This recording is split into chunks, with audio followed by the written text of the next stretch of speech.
So here we are again. It is part 2 of a very special edition of the Two Shot Podcast, your Two Shot Podcast. It's the bits that you've nominated, that you have liked, that have inspired you, made you laugh, made you cry, or you just want to hear again. And the fact that you all got in touch and nominated clips, it's just been brilliant. It's been a real joy going back over the episodes from 2017, and we're going to kick things off in style this section with Rebecca Callard, the very lovely and honest and open Rebecca Callard. I know she brought a smile to a lot of you. I found it a really touching episode because I knew Rebecca a little bit, but we didn't know each other that well, and the fact that she was so open about everything kind of blew me away. I think it always does with me when people are like that, because I'm not an investigative journalist. I don't want to try and stitch anybody up or take advantage. So I have to try and read the signs of do I go there, do I not? And I know I'm learning. I'm new to this. I've been an actor for 20 years. This podcasting malarkey is all new, but I really love it. And the support we've had has touched both myself and producer Griff. What next in this section? Oh, Andy Nyman, what can I say? I mean, I tried to describe the room in which we recorded in Andy's house, and to say it was a vintage museum is quite frankly an understatement. Seeing is believing. In this section, we then travel to Manchester to sit down with somebody who I'd never met before, and who, after like a good hour and a half, felt I knew a lot better. And I know that this blew everybody away. It's Michael Balogun. And thank you at Samuel Jack on Twitter for suggesting. Enjoy.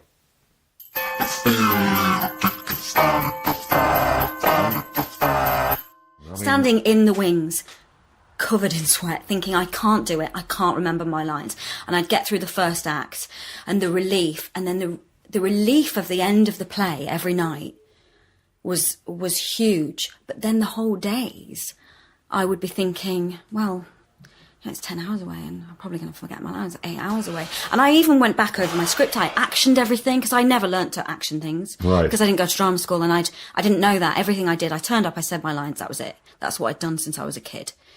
So I thought maybe if I have an intention on every line, I'll be able to... And I did know them, but I just convinced myself I didn't. Yeah. And then I sort of lost the meaning of what I was saying, and some of them were in prose, and some of them was in iambic pentameter, and I was like, I don't know. You don't know what you're saying. That's what it wasn't great. God, did you not talk to another member of the cast or somebody about it? I didn't actually. Actually, there was. I met a girl on the job who I'm still really good friends with. She was in the company. I had told her, but I didn't really.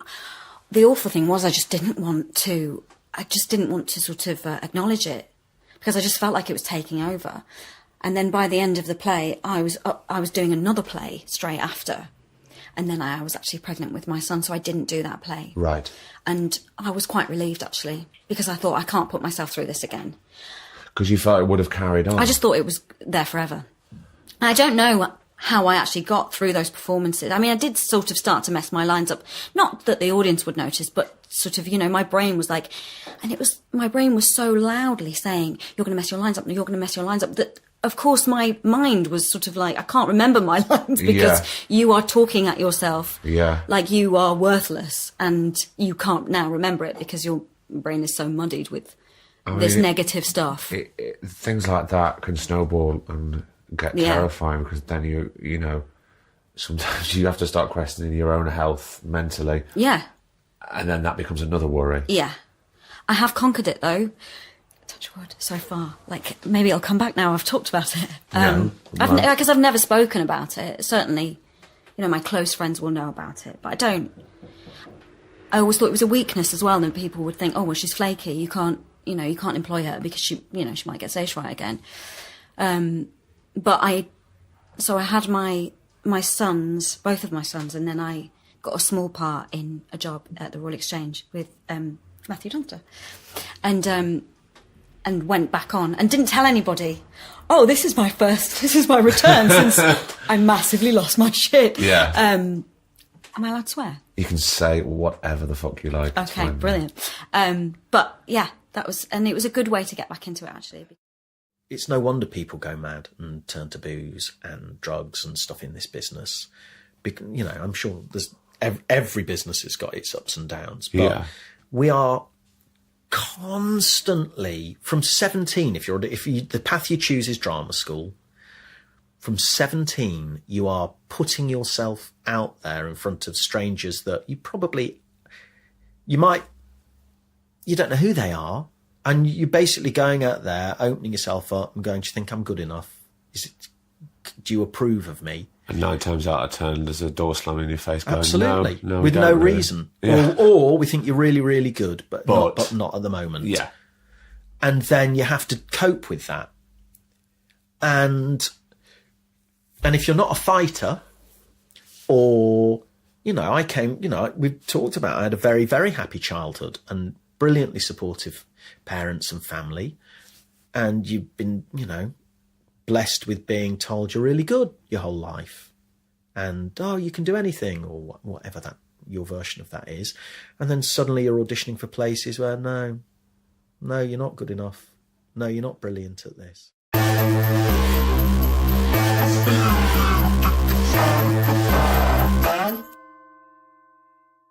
So I'd come back at night and they'd all want to hear stories about the day and because some of them haven't been out yet. Yeah. They'd all want to hear the stories, like, what did you do? And I'd always tell stories and I'd be quite animated.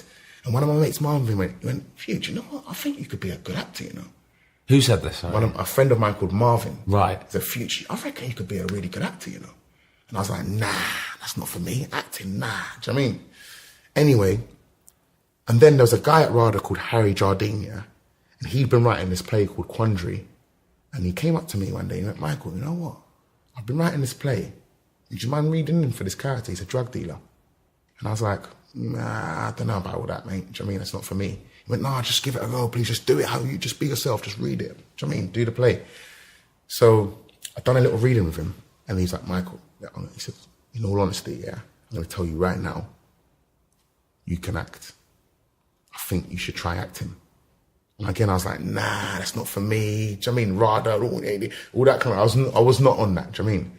Anyway, long story short, I tried to bring a phone back in with me into the prison. Right. And I got caught with that phone. And they were like, right, you know what? You're not going to RADA again. They stopped me from going there, sent me back to a normal prison. Because I was so stressed out. Because remember, all these touches I'd had in my life, I kept fucking up. Yeah.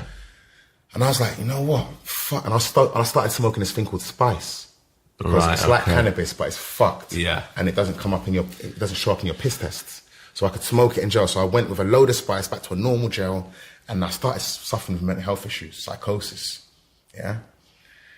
And I was in a bad way because the guy that they moved me in with a guy who just lost his dad. So he was fucking mourning his dad. There's me stressed out. I've just been thrown out again. And I've got spice and I'm giving it to him. We're smoking it and he's crying and I'm stressed out. And he snored like a bear. Oh, God. So I couldn't sleep. So I was going nuts. I was going a bit loopy. Do you know what I mean? I'm not going to lie to you. I was going a bit loopy. Anyway, so one night I was in my cell. I asked to get into a single. So I went in a single cell. And I was like, you know what? Everything just got on top of me. I was like, you know what? I'm going to sit here tonight and I'm going to think. If I don't figure out what I'm going to do with my life tonight, I'm ending it. I'm going to kill myself. I made a decision. That is it. I made a noose, had it on the side. I turned off the TV, turned off the radio. I turned off the light. I was sat in my cell in darkness by myself, just thinking.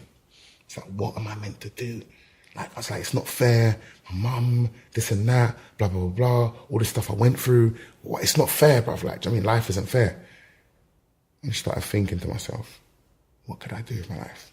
What could I do? What could I do? What could I do? What could I do?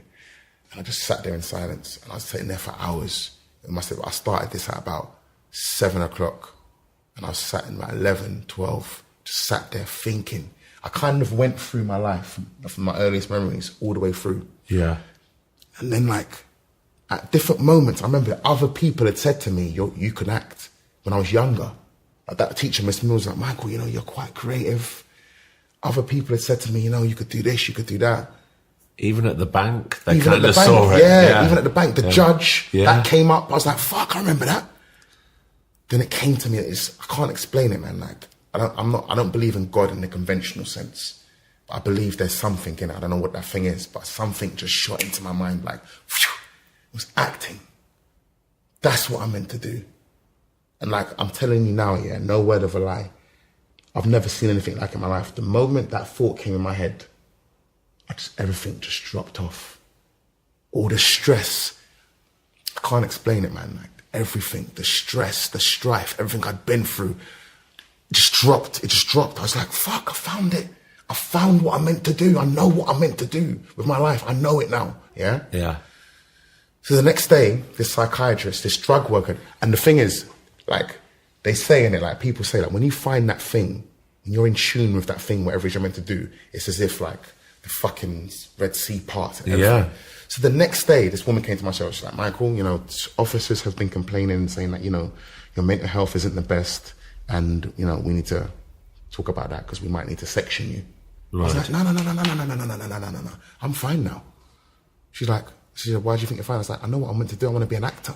She's like, Michael, look, we need to seriously talk to you about this now. Because she's thinking, I've gone nuts now. Do you know what I mean? I was like, no, I'm telling you, I'm being genuinely serious. I'm not smoking anymore. I know what I want to do. I want to be an actor. She went, I don't know what it was, but it's just the way I said it to her. She believed me in it. Because you believed it, yeah. Yeah, exactly.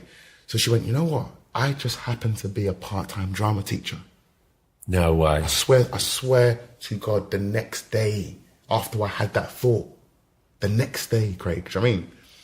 So she was like, I'm going to bring you in plays and stuff to read and literature and stuff and blah, blah, blah. So she'd bring me in plays. King Lear, the first play I ever read was King Lear. I didn't know what the fuck was going on. but I kind of, eventually I kept reading, I kind of got a sense of it. I kind of got understanding of it. Read that, and the importance of being earnest. All these plays, do you know what I mean? I just read them because I was so hungry. Of course. I was like, this is it. I think I gave up when I started reading King Lear. I couldn't make head nor tail of it. Oh man, that is unbelievable. Nuts. So then, like I started watching TV religiously. Like it was Grand Christmas. You know when they started showing like specials for Christmas. Yeah. So that year it was Great Expectations with Ray Winston in it and a couple of other actors. I was watching it, and I'd always loved film. I'd always loved films. I'd loved films religiously. Do you know what I mean? Not just gangster films, but like all kinds of films. I just loved. And I remember if I saw a good bit of acting, I'd rewind it and be like, "Oh, that was sick." Do you know what I mean? I just used to do that. Yeah. But I didn't really connect it. Anyway, my girlfriend at the time, I was like, "Look, I need you to go online and print off what you need to do to get into drama schools." And there was a girl at RADA who I wrote a letter to, and I said to her, Kizza, and she said to me as well, me and her were messing about once. She asked me to help her learn some lines, and I was doing it. And she said to me, she's like, Michael, you can act. Fucking hell. Do you know what I mean? So she said to me, so I wrote a letter to RADA, to her, and a teacher at RADA called Joe, and I said, look, you know, because they were wondering, where's Michael gone? So I was like, look, guys, you know, I got recalled back, but I've realised that I don't want to be a chef, I want to be an actor. And then Joan didn't respond to me, but Kizza was like, she was like, Michael, you know, people that work at RADA kind of always think things like that. You know, it's a very place you can come and easily start thinking that but there's another drama school called Identity that works with a lot of people of multicultural backgrounds, blah, blah, blah. And I was like, don't try and fob me off. I'm going to RADA, bro. I'm fucking about with that. Do you know what I mean? Anyway, this is a fucking story and a half.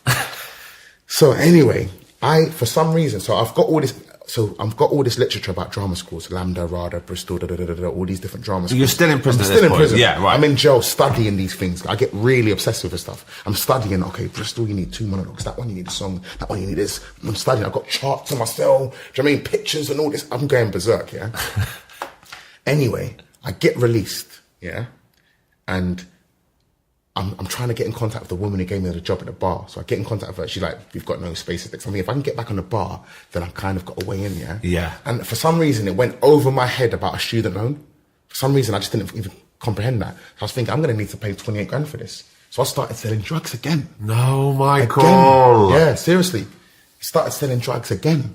But this time, it was just to go to drama school. Yeah. Do you know what I mean? So after about 6 months, long story short, I saved 23 grand. Yeah? After how long, sorry? After 6 months of me being released, I saved 23 grand. I wasn't buying anything. I was out in the rain, walking around, giving my number out. I was just thinking, drama school, acting.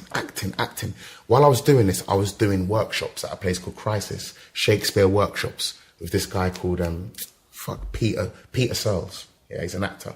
And he went to London and he was teaching us Shakespeare. I was with a bunch of homeless people. There's a couple of people with mental health issues and this weird bunch of motley crew just doing these Shakespeare workshops. Do you know what I mean? So I was thinking I need to do anything I can to get into it, and they were free as well. Do you know what I mean? Anyway, long story short. That's amazing that they were free. Yeah. Yeah, that's great. Do you know what I mean? Long story short, I ended up getting nicked, selling drugs, went back to prison again. Yeah. Michael. Yeah. Went back to jail again. Yeah. Listen to this. Yeah. Gone back to jail again. And obviously I was on the license because I'd done 4.5 years and I was out for 6 months. Gone back again. Back into prison again now. So, bruv, I'm thinking after all of that, what did I do wrong? Because I was selling drugs to get into drama school, blah, blah, blah, blah, blah. Anyway, got this book called The Alchemist. Have you ever read it? I have read it, yeah. Got this book, The Alchemist. Someone gave it to me. I was like, fucking hell, I started reading it. So I read this book. I read it 4 times back to back. Do you know what I mean? And I realised that if I was gonna go to drama school and become an actor, I needed to just do that. That was it. I would have to cut off people, have to cut off ties, forget about drugs, forget about that, and I just have to focus on that. So I was at rock bottom now. And you're not saying that when you're at rock bottom, the only way is up. I was like, you know what? I'm gonna have to just power through this. So I was like, right, you know what? That life to me is dead now. Crime is dead to me now. I don't want nothing to do with it. I was like, this is me now. It's like, cool. Now, if you haven't gone back and listened to... of course, I want you to listen to all the episodes. They're all brilliant. But if you haven't listened to Michael Balogun's journey in his episode, please, I urge you, go back, listen to it a couple of times. The amount of people that I've spoken to who, when they listened, were screaming wherever they were, in the car, in the gym, at home, "No, Michael!" Exactly like I was doing when I heard it. No, Michael, don't, no. Bless him, he is so on the right path now. I'm still in touch with him, and I've got a bit of interesting news about Michael, which I will tell you in 2018. The next section, Aaron Bennett got in touch to suggest this section of Danny Mays again, and it's always a joy. So you can listen to that, followed by the great Tamsin Outhwaite. And then at Madslack on Twitter got in touch because she was very touched by the beautiful and fantastic and very funny Maya Sunday. Enjoy this section and I'll see you in a bit. How do you deal with the times when they don't happen, or it's hard to get that fire stoked in your belly? Well, listen, I left RADA and I didn't work for nearly like 6 months.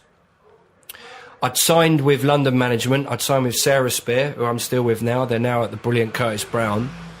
But I was working as at Jane Collins Casting. I was a casting assistant. I was operating the camera. She was a commercials casting person in King's Cross. Right. And I actually ended up taking the castings for all the extras. They had to do like a little simple acting thing. And, but I was going in for things, wasn't getting anything. Just awful, fearful time of going, what have I done? What do I do now? I've thrown all my eggs in one basket and I'm not getting any bites. But at least you weren't sat on your ass waiting for the phone to ring. You were out there earning some money. No, I was earning money. Yeah, no, I was, trying to stay positive. And then all of a sudden I got a audition for EastEnders. Julia Crampsey, the casting director, I went in. It was to play Kevin, the ex-boyfriend of the Slaters when they arrived. I remember it well. Chained himself up to the gate like a suffragette. I just remember us shouting up to the window. Yeah. Was it raining? Yeah, it was all that, yeah. So, but the thing that happened was I got 4 episodes on that. And I cannot stress this enough.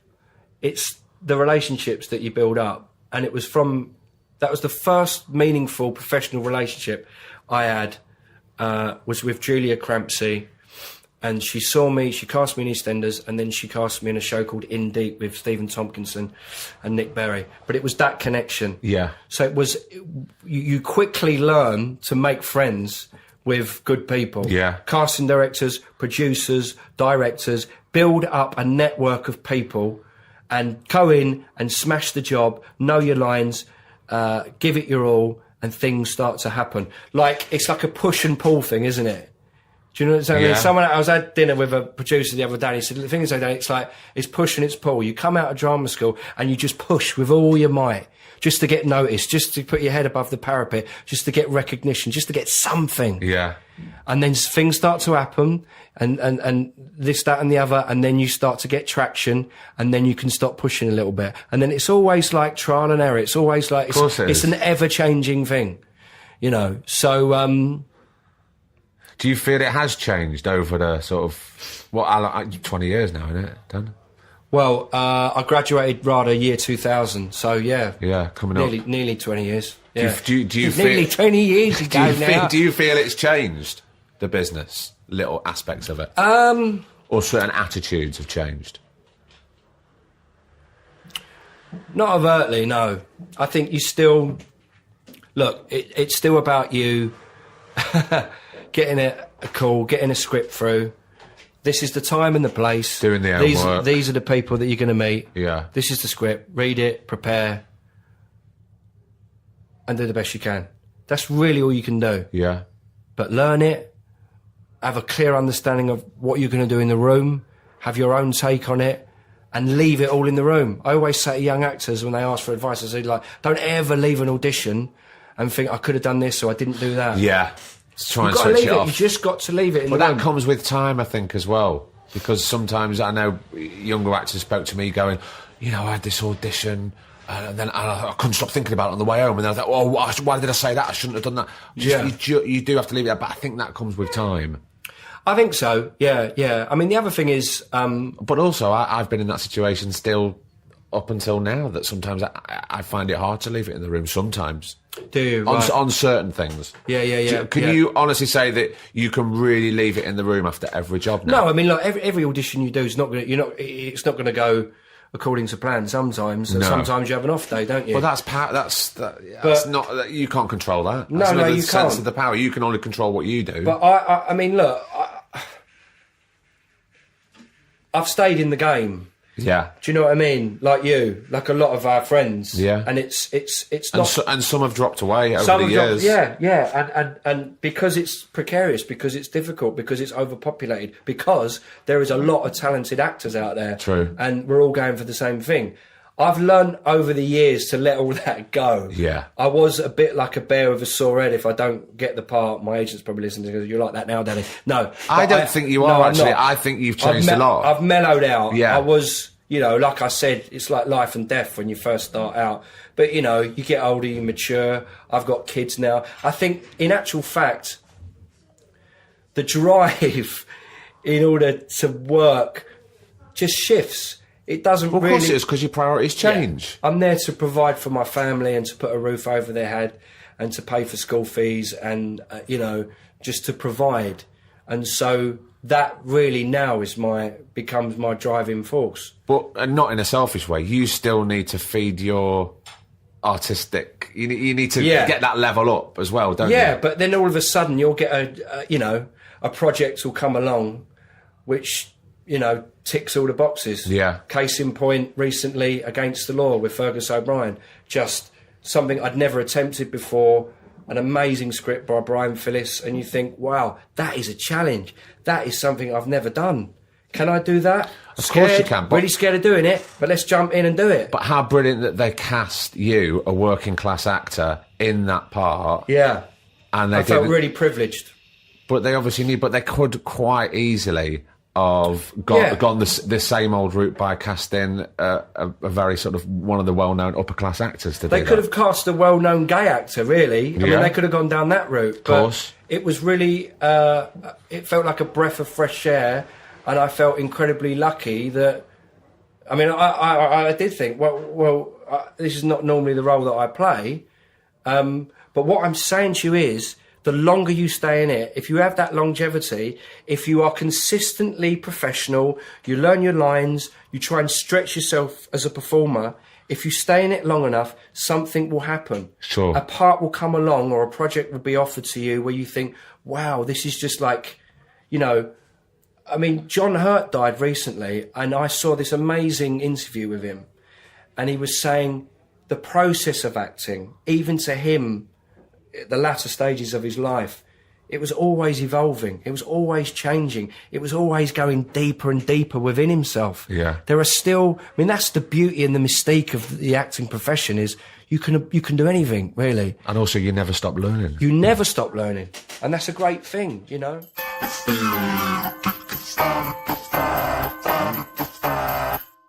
But do you feel now, of a woman in your 40s, do you feel that things have changed for you as an actor? Oh, yes.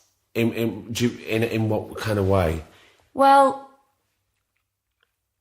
for instance, now work it's just different. It's not playing, you know, you evolve into a completely different character. So naturally the work that comes in now is not like leads at the forefront of things. You know, and I'm quite happy with that. I don't like having it all on my shoulders. So I quite like an ensemble piece. Yeah. Probably that also comes from theatre, loving a group. And now I think, well, hand in hand with the fact that the parts are not coming thick and fast. I mean, if I think about when I left EastEnders for the years after that, I just couldn't fit the work into the time. No, you're never off the telly. Which I suppose you're only going to have so many years being able to do that. Yeah. Or people are only going to want to see you for so much time because, you know, that's enough.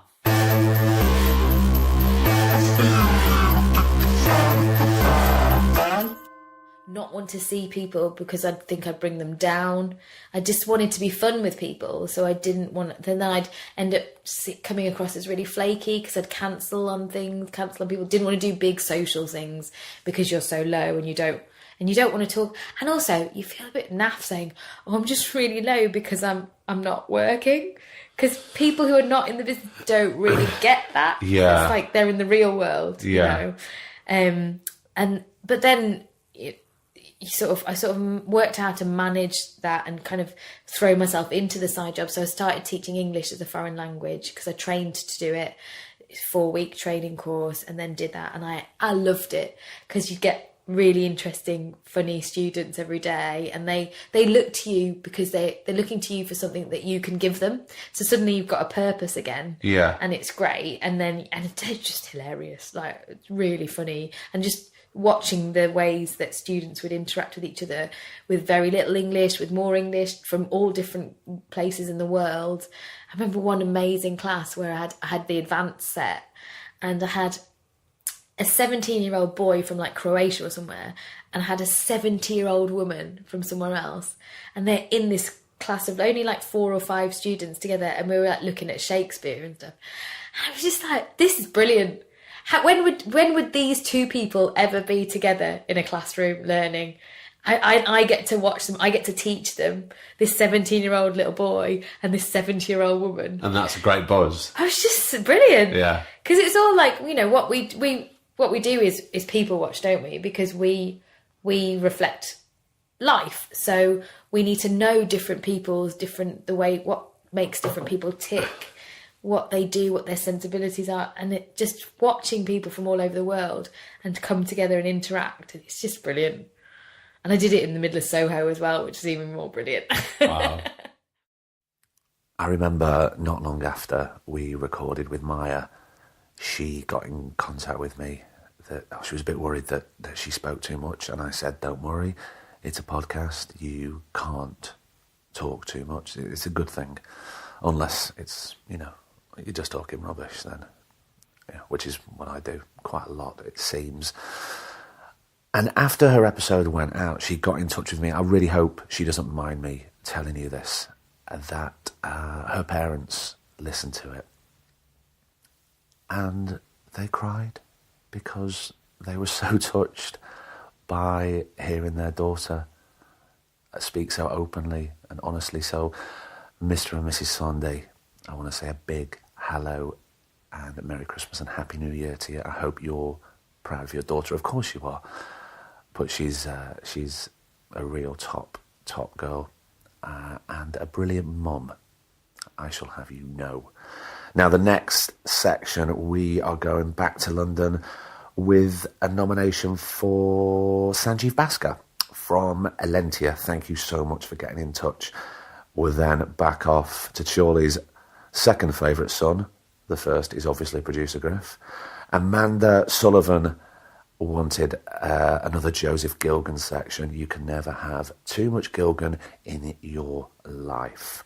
Then we've got to go to Oldham to have a clip from my old mate, Mr. Will Ash. See you in a bit. You go into survival mode, I think, and I think that's what I did. Because no one would sit next to me in class.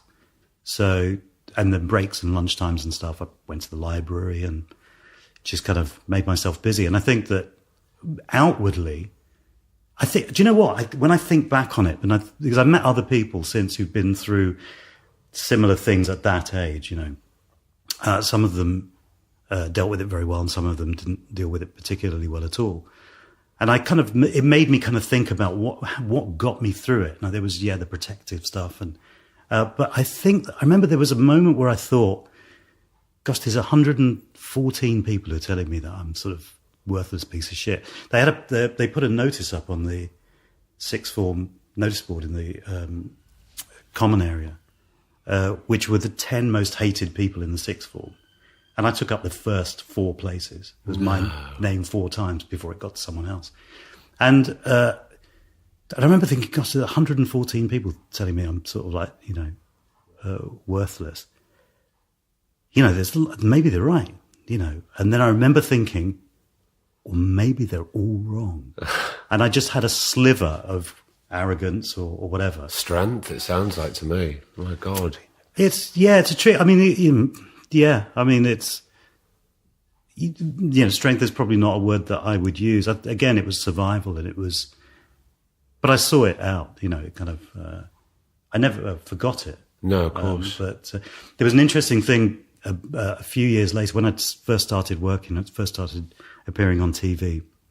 And there was a guy that I bumped into who I was at school with, who'd then bumped into someone else. And this someone else was saying, Steve was the guy that kind of started talking to me after a few months. He bumped into someone else. And Steve said to him, he said, do you keep in touch with anyone from school? And this other guy, Harry or whatever, was saying, oh yeah, so-and-so. And he said, blah, blah, he's kind of head of IT at this place. He's done the best out of everyone because he's kind of like, head of IT. I mean, that's just fantastic. And he went through a few other names and Steve said, well, Sanjay's done quite well. He's on TV and everything. And Harry said to him, yeah, he hasn't done as well as Pierce Brosnan, though, has he? And I remember thinking, you think it's an insult? My goodness, you've just moved me in a completely different category. So I think it was, the protectiveness, certainly a touch of arrogance maybe, but also I've been really lucky in that from very early on, I was able to find the ridiculous in situations. So it leaves you in a position with no one's interacting with you of being an observer. But also I could spin it off into the kind of, ridiculous kind of extremes of the situation that was in. So in many ways, it kind of sounds more bleak than it felt at the time, but I was constantly managing it, I think, which, wasn't pleasant, but, also neither did I have a breakdown at the time. Of course. That's what you say, you survived. You went into survival mode. I like that. I've been working with a guy called Matty Tauber. I never get his second name right. Matt. He's the producer of Preacher, and he's been just brilliant at like. I remember what I said to him once. I said, Matty, I'm fucking. Do you know I'm shitting myself, man? Between me and you, I am just shitting myself. This is massive. It's a massive deal.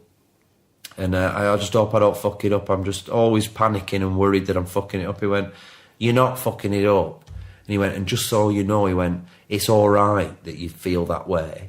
He went, it doesn't make any difference to us. Like, we don't mind. We still like you. It makes no difference at all to us that you feel that way. But dude, what a fucking... It was just the best thing anyone could have said. Like, you know... I was just so sure that everyone could... My thing is I fucking try and hide it well, you know. I hide it well, and people think I'm super fucking confident. But I'm just trying to shit you up. I'm just trying to scare you so you don't get me, you know what I mean? Like, I'm socially in control, motherfucker. Check out this for wit. You know, big dick on a wall. Hey, what am I like? What am I fucking like? Don't ever try it on. Don't ever try it on. But inside, you know, there's a part of me just thinking, shit, how am I going to handle this one, you know? Yeah. You know, I'm sure that's true of a lot of people. But I remember then when I did the second series, in my head I was thinking, I don't want to do a third one because I want to do something else. I'm being an actor because I love it and I want to do a variety of different things. And I was young, you know, I was 19. Right. I was thinking, and I can do other things because I've been working. It's been great, you know what I mean? And so, I don't want it. I don't want to do it. Had it been now, it might be a different story because I've got a mortgage and stuff like that. I've got kids and stuff, so the financial implications come in. But at that age, it was absolutely the right thing to go and do because you've got you've got kind of no responsibilities whatsoever. I just wanted to do a variety of work. Didn't want I'd done it for two series, so 3 months each, probably 3-4 months each, and it was great. I had a brilliant time on it, but I'd done it. Yeah, that's how I felt. I'd done it, you know. I suppose, and over that time of you not knowing if this was the right path for you, suddenly it all becomes, no, this is the right thing I want to do. Yeah. So you had a lot of ambition and a lot of passion, and you wanted to try lots of different things and not get, anchored down to one particular type of part. And it is because it can be quite dangerous. Because then I was aware of that, of going, you could end up start relying on this money now. If I could buy a big car, and you know what I mean, and then I've got to pay for the insurance on that every year, or make with the money maybe move out of my mum and dad's house and go and do all that, and then I've got financial obligations. So don't do it. It's kind of stay free. Yeah. And it was definitely the right thing to do. I don't think I got a job off the back of it, but then I don't think I worked for a long time afterwards. And I remember my mum and dad kind of going, maybe you should have stayed in that, maybe, for a bit of financial stability. But I remember myself just thinking, no, it doesn't matter I'm not bothered about that. Now, I never thought that doing these podcasts would be like therapy for some people. It turns out it is a bit, which I think can only be a good thing. And one person who I think was shocked that it was like therapy so much that she said was Lauren Socker. And we went to Derby, we had a cup of tea, we wrangled a child and sat down with Lauren, and it was a really brilliant chat. I knew she'd be honest. She always is. I didn't think she'd be that honest. I don't think she thought she'd be that honest, actually. And it's a clip nominated by Zoe Hall. Thank you, Zoe. I know you've been a big supporter of the podcast from day one, so thank you.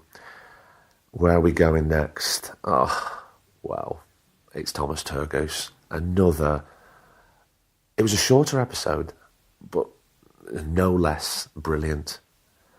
And then Joe Sims, Bristol's favourite son. lovely at Doric Skateboards up in Scotland. Get your wheels on, lads. They nominated this clip, so thank you so much, and thanks for your support. We will see you next year in Scotland, okay? Enjoy. I was looking for an agent when my agent wrote me a letter, and I just rang and went, no, that's fine, you know. Ended on good terms, and the agent that I've been with now, I'm always in work, you know, and that's what I want. And that's, you know, he knows about my situation. He's a lot younger than my other agent. He's in his 20s, so he can sort of relate to what the stuff I want to do. I don't want to do a period drama. I don't want to do that. I don't want to have to do a play. I don't really like. I like watching them. I just don't like being in them. You know, just want to be selective about what you do. Yeah, yeah. And I suppose be happy. And be happy and work hard and just live and work hard and give my daughter the best life that I can. Because if I didn't have her, then I'd be dead. That's how I see it. Like, she's just like, it's going to get me upset. It's all right. God, I can't believe I'm crying. It's all right. So sorry. It's okay, don't be sorry. It's absolutely cool. I just like, she's literally the best thing ever. And that's what I'm good at. I'm good at being a mum. I'm good at supporting her and waking up every day knowing that I've got her for the rest of my life and no one will take that from me. Nobody. And, you know, having that connection with her is the best thing. And it's happiness. And that's what I was looking for so long. And it's a shame, really, because if I had this mindset 6-7 years ago, I'd smash it. I'd be smashing it. But because I was a divvy and I was young and stupid and thought I was better than everyone and doing stupid stuff, I just folded and just nearly messed up my whole life. But I'm back and I'm really, really good, in a really good place. That's good. But I turned 18 and I sort of, it's a bit of it's not a regret, but I sort of think if I'd have carried on working as hard as I did when I was younger, where could I be now? Instead, I just went to the pub, went to Ibiza, went to Magaluf, went to Benidorm, did all that stuff that... But you were 18, that's probably what you were supposed to do. Yeah, exactly. And, you know, I was up to about 2021, and I was turning up to auditions, not prepared. I've literally just been speaking about this morning with Laura, my voice agent, saying that there was times when I'd turn up to auditions and I'd have the paper in front of me, and it's probably the second time I've read it, and there was times when the casting people were saying, can you put your chin up a bit? You know, cause just reading from the paper. Right. And I cringe really bad at that now. I think, God, because now I wouldn't go into an audition if I wasn't prepared. Yeah. And I won't ever go into an audition now if I don't know it off book. There's just no point, is there? Because it just reflects badly on yourself. And it did, badly. And it really, really did. And, you know, I was turning up, sometimes not even turning up to auditions, and give myself a bit of a bad name to casting directors. So now it got to sort of 23, 24, and I'm now trying to build that back up. Did somebody pull you aside and have a word about that, mate? Or was that something you did within yourself? It was not so much for work why I stopped boozing and partying like I did, because it was more Charlotte, my fiancée. I remember once, because I was going out for days, and the only time I'd ring her is when I wanted something. And we'd been together sort of 6 months a year. And, you know, and she battled and battled and battled to keep our relationship alive. And if it weren't for her doing what she did when we was younger, like, we wouldn't be together now. God knows if I'd still even be here, you know. Because she just said to me, she said, you can do that, and you can be around these people who aren't really your friends, you know.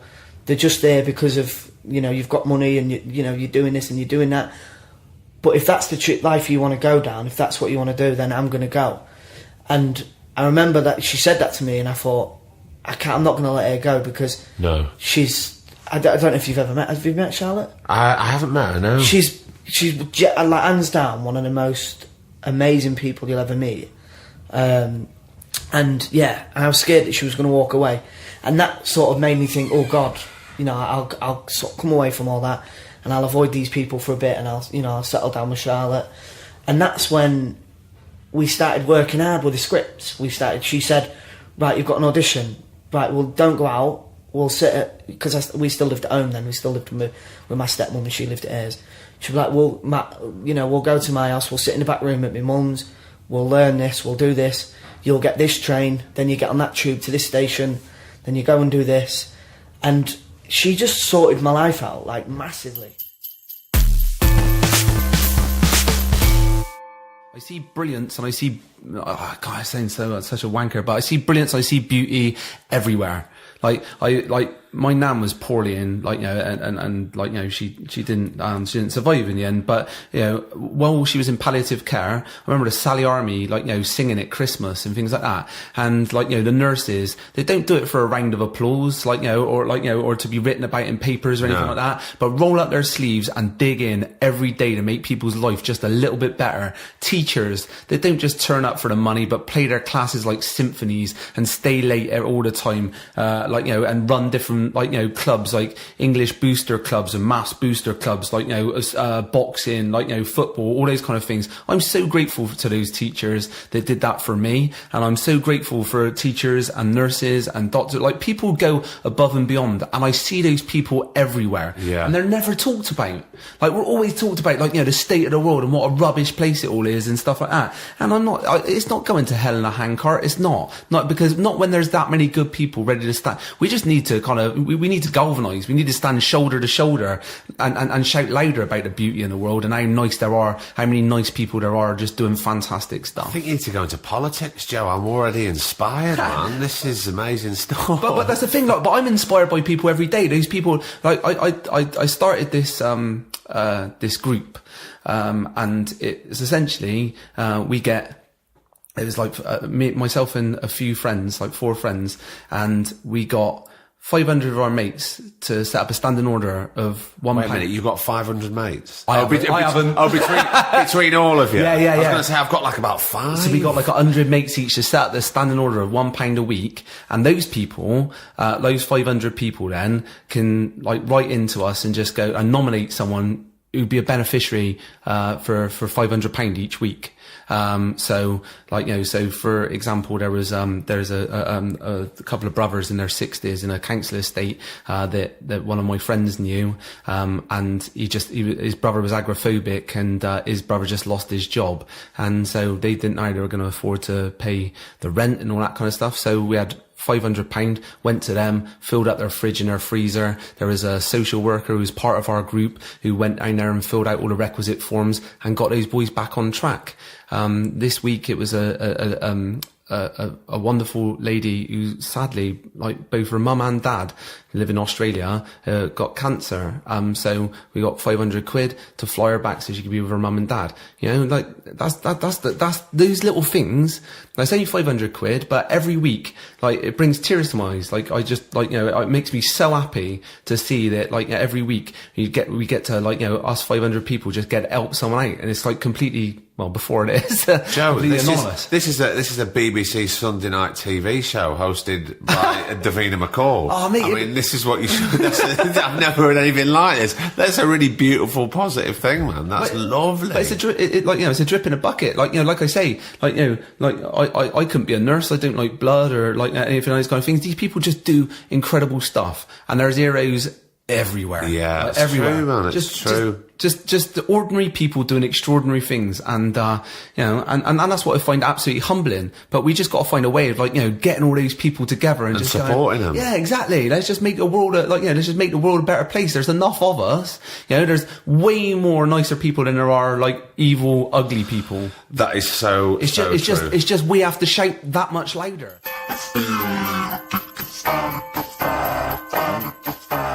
Honestly, the positivity that radiates from Joe Sims is infectious. If you ever see him, shake his hand, give him a little hug, maybe some of that will rub off on you. God knows we all need it sometimes, don't we? Now, I'm sorry to say that is it. That is the end of 2017 for us at the Two Shot Podcast. But there's one more clip.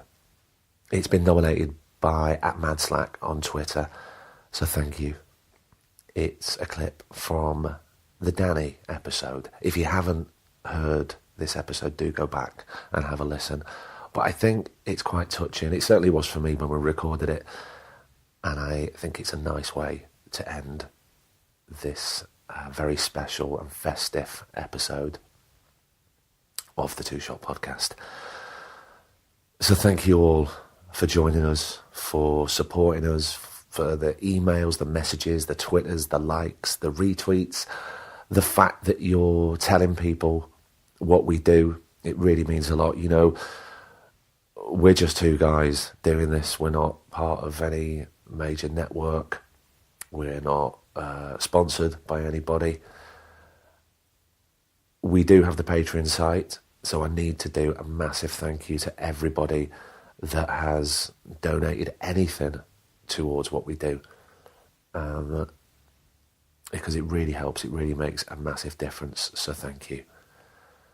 On that note, I have been Craig Parkinson, he has been producer Griff, and this has been your episode of the Two Shot Podcast.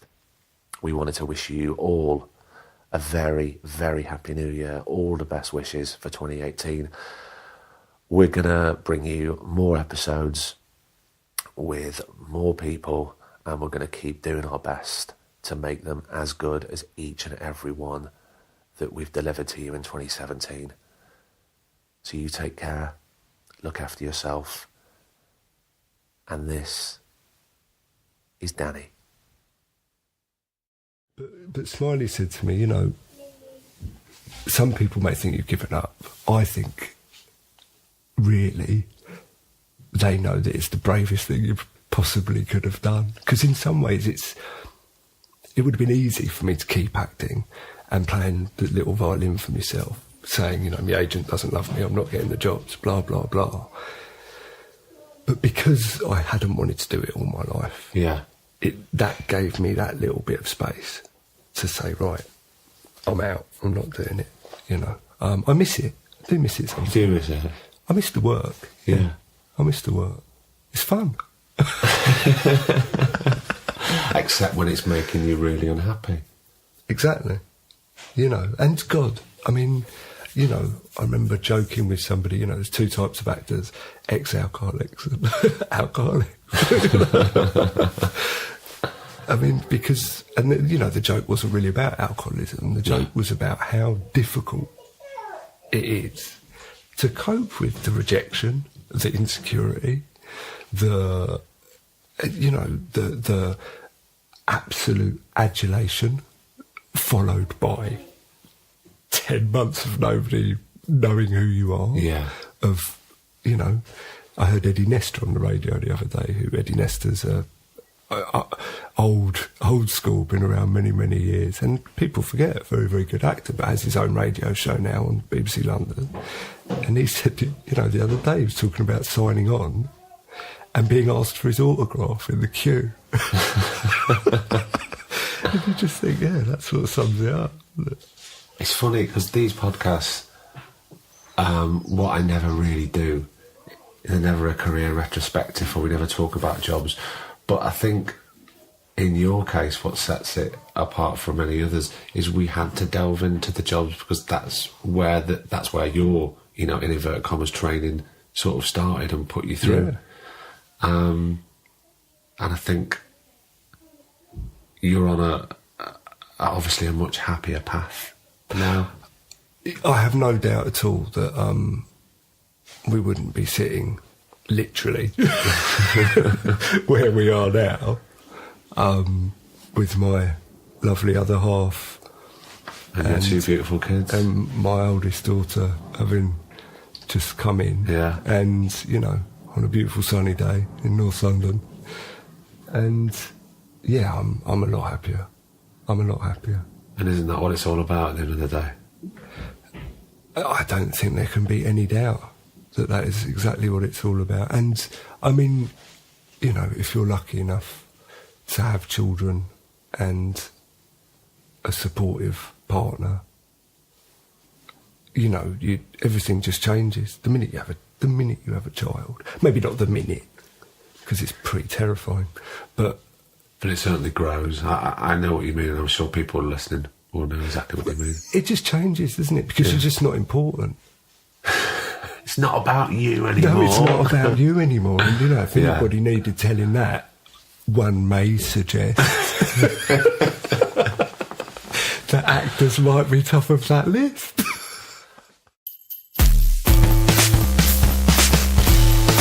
Two Shot Podcast is presented by me, Craig Parkinson, recorded and produced by Thomas Griffin for Splicing Block. Our brilliant music is courtesy of Then Thickens. Cheers.